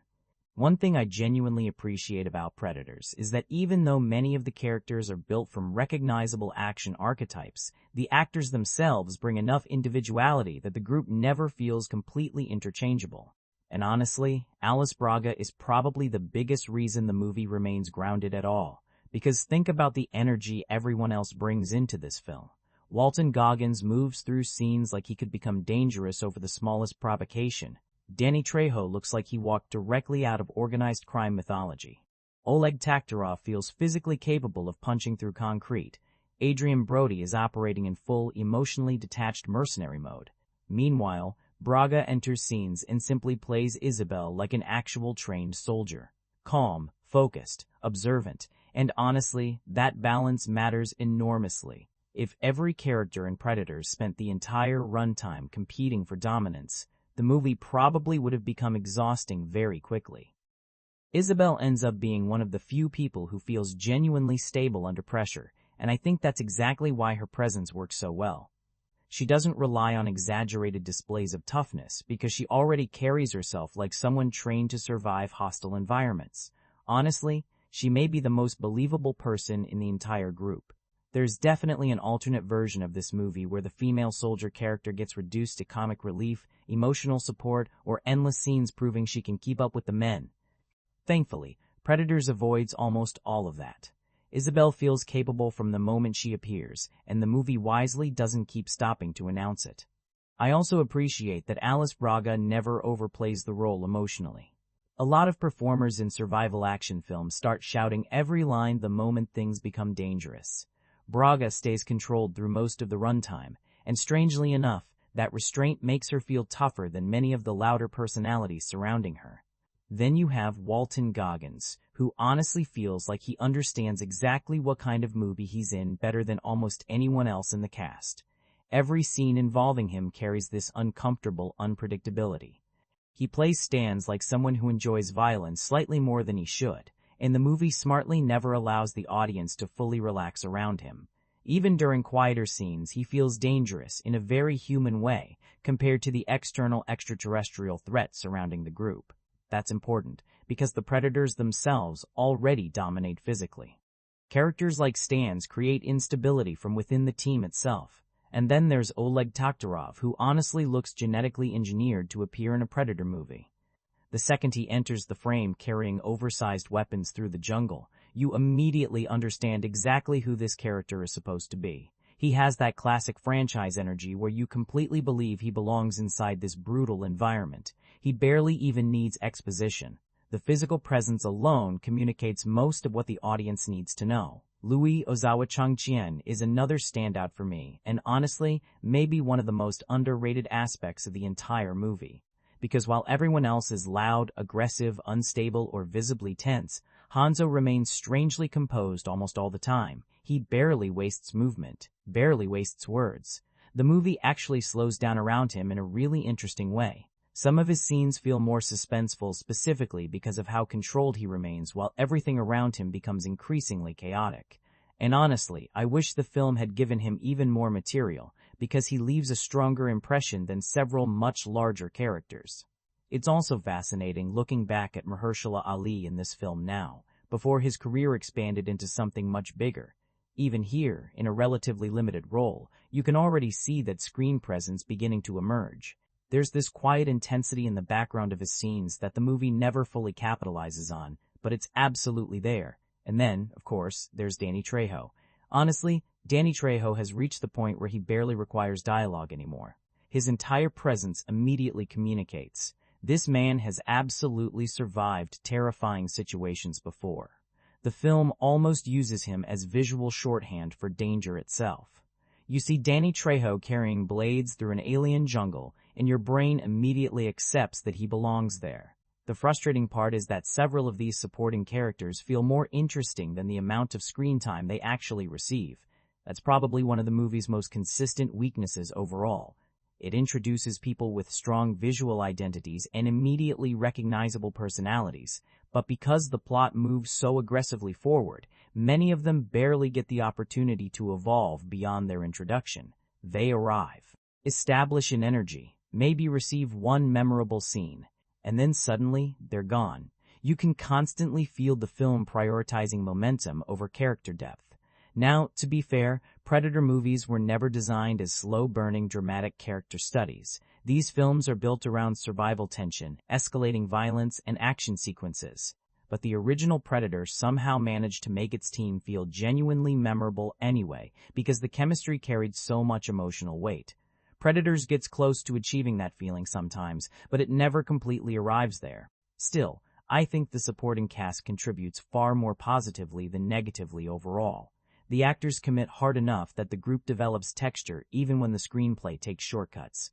Everyone feels visually and emotionally distinct from one another, which matters enormously in a movie where people spend most of the runtime moving through dark jungle terrain, while invisible extraterrestrial hunters stalk them. You need silhouettes, personalities, contrasting energies, and honestly, the movie handles that aspect surprisingly well. Even if you don't emotionally attach yourself to every individual character, you can usually remember who they were and what kind of danger they brought into the group dynamic. In a fast-moving ensemble survival film like this, that actually goes a long way. Lawrence Fishburne's character in Predators is probably the movie's single biggest example of unrealized potential. Every time I revisit the film, I end up thinking the same thing. There's an entirely different, more psychological and genuinely unsettling Predator movie hiding inside his scenes. Because the concept itself is fantastic. A survivor trapped on the Predator hunting planet for years. Not days, not weeks, years. Long enough to understand the rhythms of the hunt. Long enough to adapt to the environment. And most importantly, long enough for isolation and fear to begin eroding his sanity. That's genuinely unsettling. When the group first encounters him, the atmosphere changes immediately. Up until that point, the movie mostly operates as a survival action film, move through jungle terrain, avoid traps, escape predators, fight to survive. Then, Lawrence Fishburne arrives, and suddenly the tone becomes stranger and far more paranoid for a while. Nolan feels like someone slowly deteriorating psychologically from years of isolation. He talks too much, then suddenly not enough. He's excited to encounter humans again while simultaneously deeply suspicious of them. There's desperation underneath every interaction, almost like he no longer remembers how ordinary human conversation is supposed to function. And honestly, Fishburne is exactly the kind of performer who can make a character like that memorable almost instantly. Even drenched in sweat and partially hidden in darkness, he has enormous presence. The second he appears, the movie changes energy. You start paying closer attention because he doesn't feel like the other characters at all. Everyone else is still operating according to military instinct and survival logic. Nolan feels damaged, like the planet already consumed part of him long ago. That's why the character works so effectively conceptually. He's essentially a warning sign for the rest of the group, a glimpse into what surviving too long in this environment eventually does to a person. Up until that point, the characters still think strategically. Escape routes, weapons, survival percentages. Nolan becomes the first real indication that even surviving on this planet carries a psychological cost, and the movie hints at some deeply disturbing ideas through him, too. This is someone who has spent years hiding from predators inside their own world, eating whatever he could find, studying their behavior, living inside constant fear and isolation. If you actually stop to imagine that existence for a moment, it's horrifying. There's almost a post-apocalyptic loneliness surrounding him, and the best part is that Fishburne never turns the performance into exaggerated insanity. Nolan is unstable, absolutely, but underneath the paranoia, there's also exhaustion. Fear, survival instinct. You get the feeling he wasn't originally this erratic person. The environment transformed him into this version of himself. And honestly, that's one of the rare moments where Predators briefly reaches towards something darker and psychologically richer than simply people being hunted through the jungle. The problem is that the movie moves through all of it far too quickly. That's the frustrating part. Nolan enters the story, completely alters the atmosphere for about 10 minutes, delivers critical exposition, grows increasingly unstable, and then the film rushes forward before the character is ever allowed to fully breathe. It almost feels like the screenplay becomes impatient to return to action sequences instead of exploring the implications of this man existing. And there's so much material hidden inside that idea. Imagine if the film had slowed down longer inside his hideout. Let the tension gradually build. Let the group fully recognize that this man has become psychologically trapped inside the predator ecosystem itself. Let the audience really feel what years of surviving on this planet would do to a human being. Instead, the movie mostly treats him as a strange detour in the middle of the main narrative. A memorable detour, absolutely, but still a detour. Which is unfortunate because Lawrence Fishburne brings a completely different flavor to the film that it honestly benefits from immensely. A lot of Predators is built around loud masculine energy, weapons, threats, tactical disagreements, physical aggression. Nolan introduces unease instead, nervousness instead of dominance. Suddenly, the scenes surrounding him feel uncertain in a completely different way. You stop trusting the environment entirely. You stop trusting him entirely too. And visually, he fits the film perfectly, covered in grime, hidden inside this deteriorating survival shelter. Speaking like someone whose grip on reality has gradually started slipping away. He almost feels like a horror character wandering temporarily into a large-scale action film. Honestly, I think that's exactly why those scenes stay with people despite how little screen time the character ultimately receives. Because for a brief stretch, Predators become stranger and more unsettling around him. The movie stops functioning purely as fight the alien hunters, and briefly transforms into something more psychological. A story about what surviving this world for too long eventually does to someone mentally. That's compelling. And maybe that's why so many viewers walked away wanting more from the character. Not because Fishburne underperforms, he's doing exactly what the role requires, but because the concept itself opens thematic doors the movie never fully walks through. You can practically feel an entirely different version of Predators hiding behind Nolan's storyline. A lonelier version, a more horror-driven version. Something closer to psychological survival than straightforward action spectacle. The film only brushes against that possibility briefly. But honestly, those few scenes remain some of the most interesting material anywhere in the movie. Topher Grace's character in Predators is one of those creative choices where I genuinely still can't decide whether it's inspired casting or completely misguided casting, maybe both simultaneously.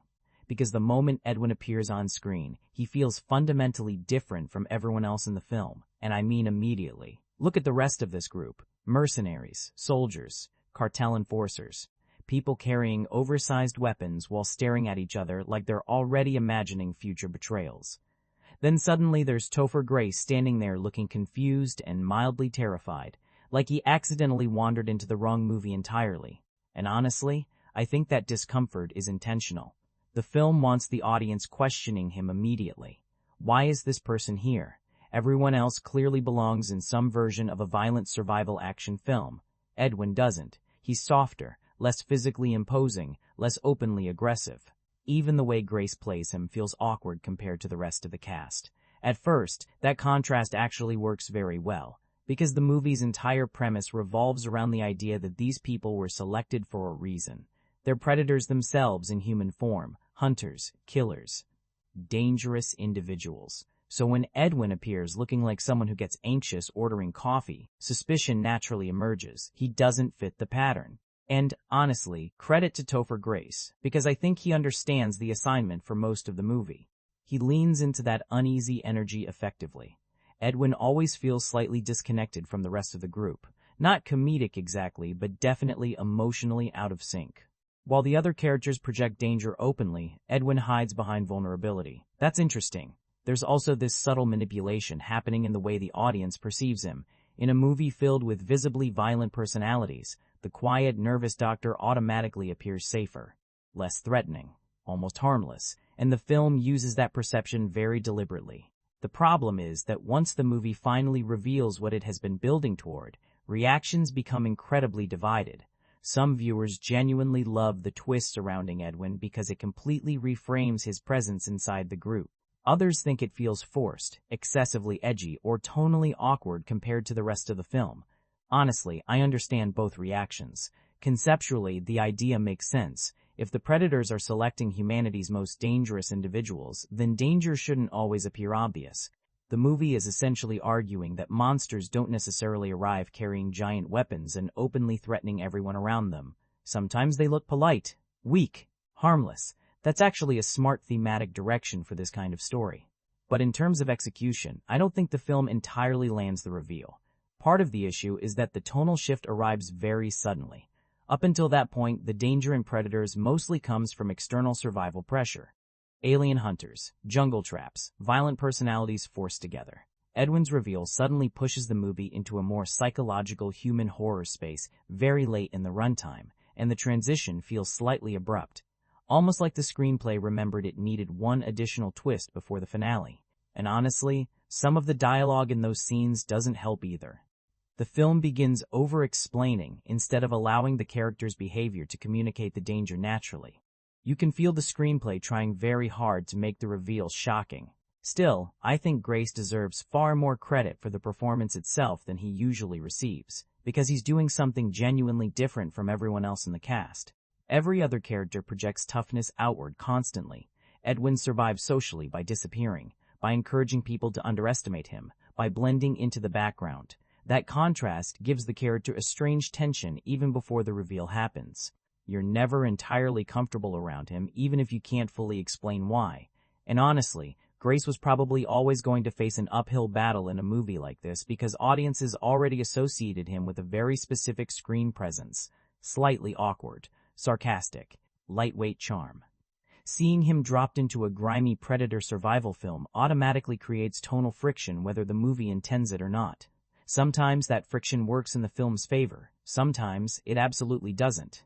There are scenes where Edwin's awkwardness genuinely adds unpredictability because he feels less emotionally readable than the rest of the group. Then there are moments where it almost feels like the movie is trying too hard to convince you this quiet doctor belongs in the same story as invisible extraterrestrial hunters dismantling people in the jungle. But honestly, I'd still rather watch an unusual casting decision than a completely forgettable one, and that's probably why Edwin remains memorable even for viewers who dislike the character. He disrupts the rhythm of the movie. He changes the emotional temperature of scenes. You keep paying attention to him because he doesn't operate on the same wavelength as everyone else. In a cast built largely around loud archetypes, that stands out immediately. And honestly, I think the character accidentally taps into one of the movie's strongest underlying ideas, the possibility that human beings can be just as unsettling as the predators themselves, maybe even worse in certain ways. The alien hunters eliminate because it's embedded into their culture, their instinct, their ritualized view of survival. Edwin represents something colder and far more recognizable, violence concealed beneath normalcy. That's unsettling in a completely different way. Honestly, probably more unsettling than the movie itself fully realizes. The issue is that Predators never spends enough time exploring that idea once it introduces it. Like many of the film's most compelling concepts, it brushes against something darker and psychologically richer, then quickly pivots back toward action sequences before fully examining the implications. So you end up with a character who is simultaneously memorable, strange, divisive, and slightly underdeveloped all at once, which honestly describes a large portion of Predators overall.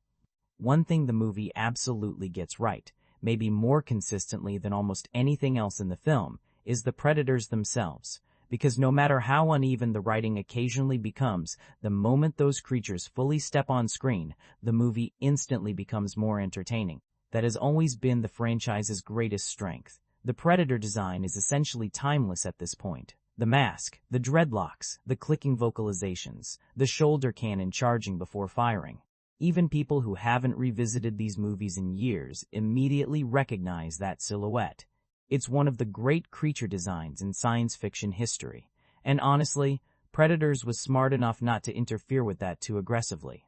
The movie updates certain elements, absolutely, but it fundamentally understands that the core design already works. Instead of completely reinventing the creatures, it expands the concept by introducing different Predator variations, the classic Predator, the tracker version, the Berserker variant, and honestly, I think that was a genuinely smart direction.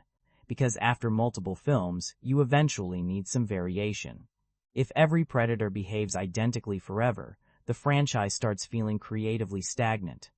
But if you over-explain the species too heavily, they stop feeling mysterious and threatening. Predators actually balances that tension more effectively than I expected. It introduces just enough new mythology to refresh the universe without transforming the movie into a giant encyclopedia lecture about Predator society. And importantly, the different Predator types are communicated visually more than verbally. You immediately notice differences in armor design, masks, body structure, and hunting methods. The Berserker Predator especially has this heavier, harsher physical presence compared to the more familiar classic design. Less sleek, more brutal. Like the movie intentionally wants these versions to feel more aggressive and less honorable somehow. And honestly, I liked that. It creates this impression that Predator culture itself isn't completely unified. There are rivalries, different clans, different philosophies surrounding the hunt. The movie never dives deeply into those ideas, but it hints at enough internal conflict to make the universe feel larger. The Predator versus Predator confrontation alone was enough to excite a lot of longtime fans back then. Because honestly, if you grew up with these movies, eventually you were always going to wonder what happens when two of these creatures directly turn against each other. And Predators actually delivers that idea without making it feel overly gimmicky. The Predator hounds are a little more divisive. Personally, I don't dislike them, but I completely understand why some viewers felt they pushed the movie slightly too far toward large-scale science fiction action territory. There's something strangely amusing about the idea of Predators essentially bringing alien hunting dogs into the jungle like wealthy psychopaths on some intergalactic safari expedition. At the same time, though, it weirdly fits their culture too. Of course, these creatures would weaponize animals for tracking prey. Visually, though, the hounds are probably where some of the film's digital effects become more noticeable. That's one area where the movie occasionally struggles. The practical Predator suits still look fantastic because they carry physical weight. You feel the mass when they move, the armor shifts and clanks, the creatures naturally occupy physical space within scenes. Some of the fully digital elements haven't aged nearly as gracefully. Still, whenever the film leans into practical creature effects and physical performances, the Predators remain intimidating as hell. And honestly, I think the movie deserves real credit for resisting the urge to humanize them too heavily emotionally. That's something later franchise entries occasionally struggle with. There's always this temptation to over-explain iconic monsters until they stop feeling frightening altogether. Suddenly they have emotional arcs, political structures, prophetic mythology, endless backstory, All these additions that somehow make them feel smaller instead of larger. Predators mostly avoids that trap. The creatures remain hunters first, violent, ritualistic, obsessive hunters. The movie expands the mythology carefully without removing the danger. Even when you learn more about their hunting grounds and clan divisions, they still fundamentally feel like monsters rather than misunderstood anti-heroes. That's important. I also appreciated how the film updated portions of the Predator technology without redesigning everything into generic futuristic excess.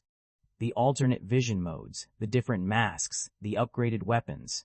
Some fans disliked those changes initially, but honestly, I think the film explains them reasonably well simply by implying these are separate Predator factions with different equipment and traditions. It's simple, plausible enough. Move forward. And honestly, that's exactly the right amount of explanation for a Predator movie. The moment you stop the film for 10 uninterrupted minutes to explain Predator politics, you've already started damaging the atmosphere that makes these creatures effective in the first place. Mystery matters here. The audience should always feel like we're only witnessing a tiny fragment of a much larger alien civilization. And strangely enough, Predators understands restraint better than some of the sequels that followed it. The movie gives longtime fans enough new material to engage with without completely dismantling the mystique surrounding the creatures. You get hints of hierarchy, different hunting traditions, internal conflict, expanded hunting systems, but there's still plenty left unexplained. That balance is more difficult to maintain than people realize, because horror icons become less frightening once they're completely understood. That's part of why the original Predator worked so well in the first place. The creature felt ancient, alien, almost mythological. You never fully understood it, which made every appearance more unsettling. Predators never fully recaptures that original sense of mystery. Honestly, no sequel really has, but it at least remembers that these creatures should function as intimidating presences first, and mythology delivery systems second. And visually, they still absolutely dominate the screen. The moment the mask comes off, the clicking starts, the camouflage flickers through the trees, the movie instantly reconnects with why audiences loved these creatures to begin with. Even after all the sequels, crossover experiments, and accumulated franchise baggage, the Predator still has undeniable screen presence. That's probably why the series continues surviving. You can also tell almost immediately that Predators deeply loves the original Predator. Honestly, maybe a little too much sometimes. And whether that ultimately becomes a strength or a weakness probably depends on how attached you already are to the Schwarzenegger film. No overcomplicated lore lectures explaining every detail of Predator civilization. No softened PG-13 approach where the creatures stop feeling dangerous. Instead, the movie essentially says, jungle, violence, fear, hunt, start there again. And honestly, after the crossover years, that approach probably prevented the franchise from collapsing completely into self-parody. Because even people who dislike parts of Predators usually admit one thing, it at least feels like a Predator movie again. The atmosphere returned, the brutality returned, the survival tension returned. The creatures became threatening again instead of functioning like theme park mascots crashing into other recognizable franchises. That tonal reset was hugely important. And I honestly think that's why the movie aged slightly better than its original mixed reception suggested. When it first released, many viewers focused primarily on what it wasn't. It wasn't as groundbreaking as the original. It wasn't especially daring narratively. It relied too heavily on nostalgia. All completely fair criticisms. But over time, I think audiences started appreciating what the movie actually accomplished. It stabilized the franchise again, and honestly, that matters more than people sometimes realize. Not every sequel needs to radically reinvent a series. Sometimes a franchise simply needs a movie that remembers its identity after years of drifting creatively. Predators essentially functions as a course correction for its entire runtime. And honestly, it was probably the correct correction.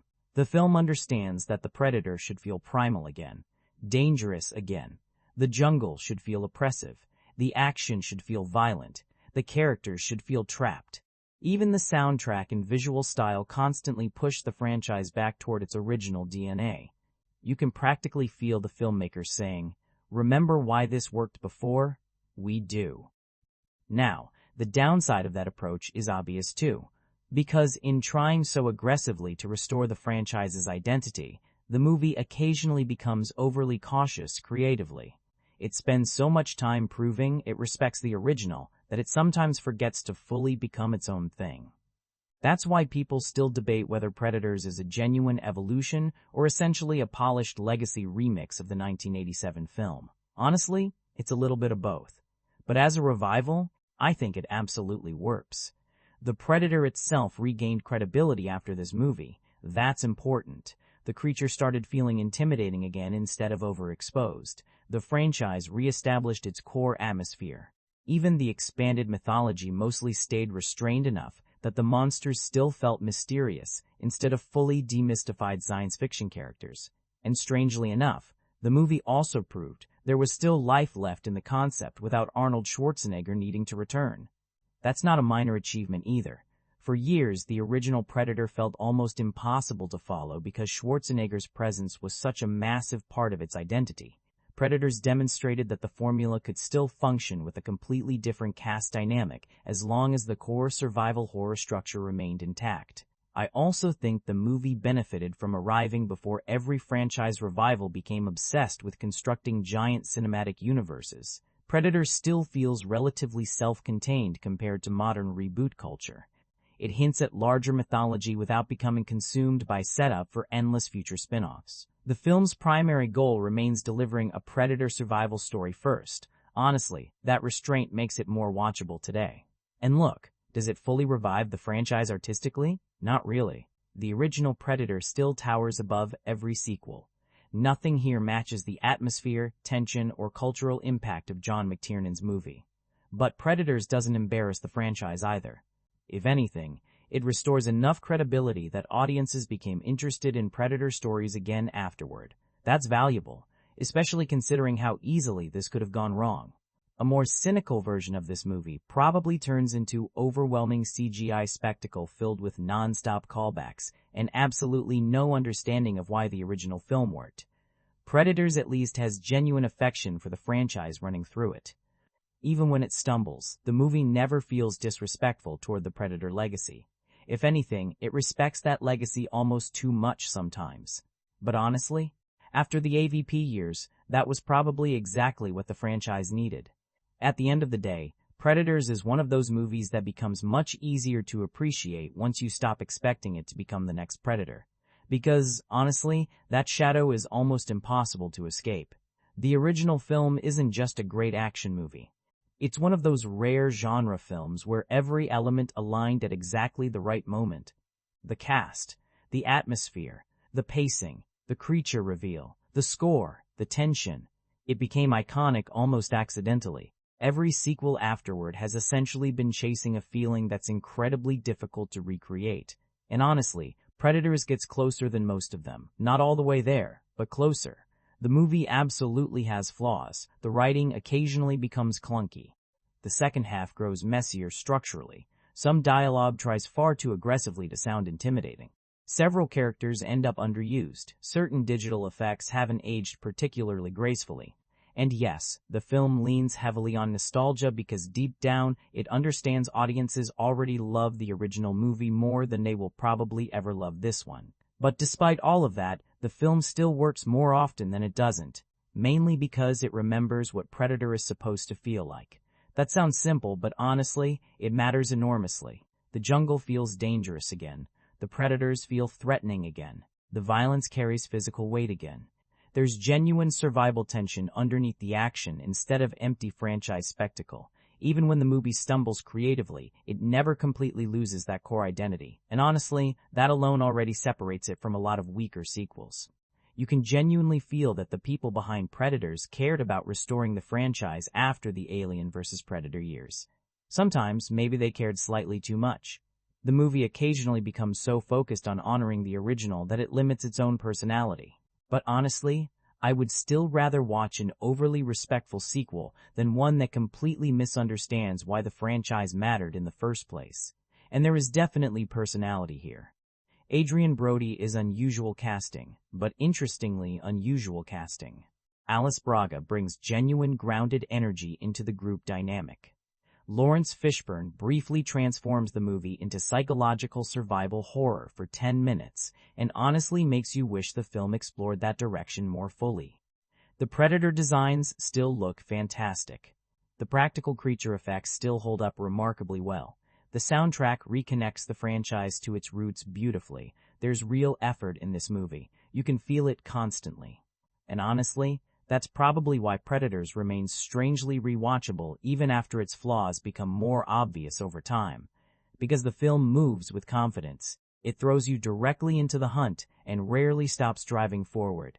Even when the narrative becomes overloaded later on, there's almost always another tense jungle sequence, violent confrontation, or memorable Predator moment arriving before the momentum fully collapses. And honestly, sometimes that's enough for this kind of movie. Not every Predator sequel needs to reinvent science fiction cinema. Sometimes audiences simply want a brutal survival action film where dangerous humans are hunted through an alien jungle by nightmare creatures carrying plasma weaponry and collecting trophies from fallen prey. Predators delivers that experience pretty effectively. Could it have been bolder? Absolutely. There's a much stranger, darker, more psychologically intense movie hidden underneath this one. You can feel flashes of it constantly. In the hunting preserve concept, in the humans are predators too. Theme, in Nolan's psychologically broken survivor character, in the idea of predator-clan conflict. But the movie repeatedly pulls itself back toward familiar territory, instead of fully committing to those ideas. That hesitation probably prevented it from becoming genuinely great, but it didn't prevent it from becoming solid. And honestly, solid was exactly what this franchise desperately needed at that moment. Because after years of crossover excess and creative drift, Predators finally made the Predator feel dangerous again. It restored atmosphere, restored brutality, restored that primal cat-and-mouse tension the series was originally built around. And honestly, even years later, that's still the main thing I remember about it. Not perfection, not reinvention, just the feeling that, for the first time in a long while, the Predator was finally back.